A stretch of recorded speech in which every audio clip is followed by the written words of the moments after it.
Tree media ప్రేక్షకులందరికీ కూడా నమస్కారం.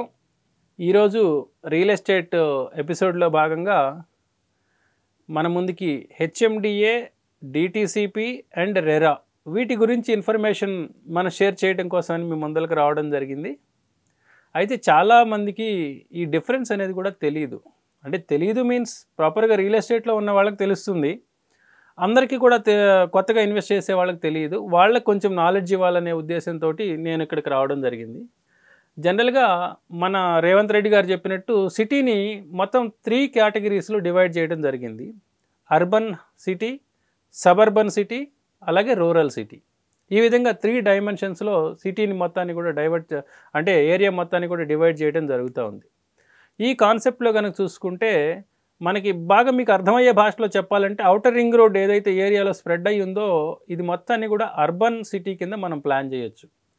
అంటే హెచ్ఎండిఏ లిమిట్స్ అంటారు, Hyderabad metro development authority limits అన్నమాట. సో ఇక్కడ ఏదైనా మనం కన్స్ట్రక్షన్ కానివ్వండి, ఏదైనా లేఅవుట్స్ పర్మిషన్ కానివ్వండి, వాటికి సంబంధించినటువంటి ప్రభుత్వ సంబంధమైనటువంటి ఏదైనా అప్రూవల్స్ కావాలంటే హెచ్ఎండిఏ డిపార్ట్మెంట్ వాళ్ళు చూస్తారనమాట. దీని దగ్గర నుంచి మన రేవంత్ రెడ్డి గారు చెప్పినట్టు సబ్ అర్బన్ సిటీ అంటే ఇప్పుడు సపోజ్ మన ఔటర్ రింగ్ రోడ్ నుంచి ఇప్పుడు కొత్తగా రాబోతున్నటువంటి రీజనల్ రింగ్ రోడ్ మధ్య ఏరియా ఏదైతే ఉందో ఇది మొత్తాన్ని కూడా సబ్ అర్బన్ సిటీ కింద మనం ప్లాన్ చేయొచ్చు.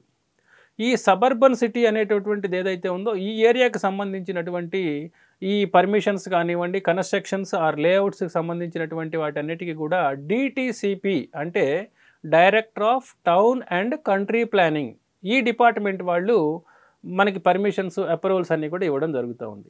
ఈ పర్మిషన్స్ డిటిసిపి సంబంధించినటువంటి మొత్తం కూడా డిస్ట్రిక్ట్ కలెక్టర్స్ అండర్లో ఉంటాయి అన్నమాట.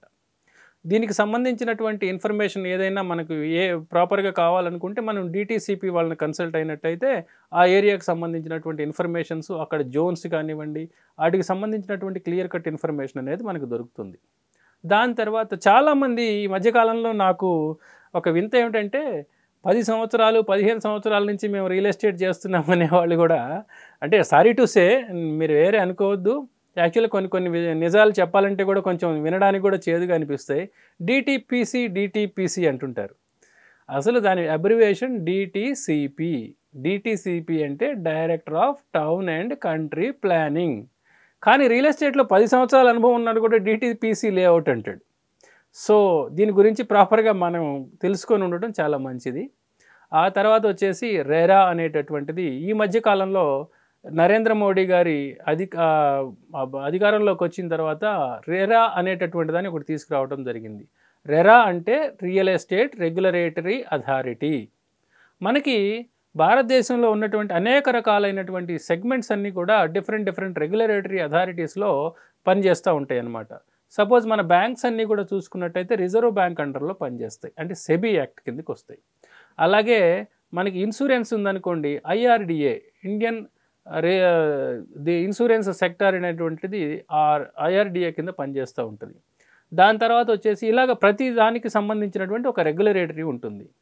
అలాగే రియల్ ఎస్టేట్ మొత్తాన్ని కూడా ఈ మధ్యకాలంలో చాలా లావాదేవీలు జనాలు చాలామంది మోసపోతున్నారని చెప్పని, అలాంటి మోసాలను అరికట్టడం కోసం అని చెప్పని సెంట్రల్ గవర్నమెంట్ ఎంటైర్ ఇండియా వైడ్గా కూడా ప్రతి స్టేట్కి కూడా సంబంధించినటువంటి రెరా అనేటటువంటి ఒక సంస్థని ఏర్పాటు చేసి ఇది ఒక రెగ్యులేటరీ అథారిటీ అన్నమాట.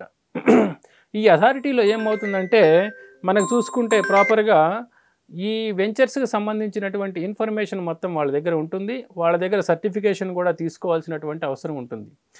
దీనివల్ల తీసుకోవడం వల్ల ఉపయోగం ఏంటంటే, సపోజ్ ఒకవేళ ఒక కంపెనీ డెవలపర్ కానివ్వండి, ఒక ప్రమోటర్ ఎవరైనా ఏదైనా ప్రాపర్గా మనకి ఇచ్చినటువంటి కమిట్మెంట్ ఫుల్ఫిల్ చేయకపోయినా కానివ్వండి, డెవలప్మెంట్స్ ప్రాపర్గా చేయకపోయినా కానివ్వండి, లేకపోతే కన్స్ట్రక్షన్లోకి వస్తే ఆఫ్టర్ 5 years వరకు కూడా ఒక అపార్ట్మెంట్ కట్టిన తర్వాత ఏదైనా ప్రాబ్లమ్స్ వస్తే ఆఫ్టర్ 5 years కూడా రెస్పాన్సిబిలిటీ అనేది బిల్డర్ తీసుకోవాల్సినటువంటి బాధ్యత ఉంటుంది. వీటన్నిటికీ కూడా సంబంధించి ఒక రకంగా కస్టమర్ ఎవరైతే ఇన్వెస్ట్మెంట్ చేస్తున్నారో వాళ్ళందరినీ కూడా సేఫ్ అండ్ సెక్యూరిటీగా పెట్టడం కోసం అని చెప్పని ఈ రెగ్యులేటరీ అనేటువంటిది తీసుకురావడం జరిగిందనమాట.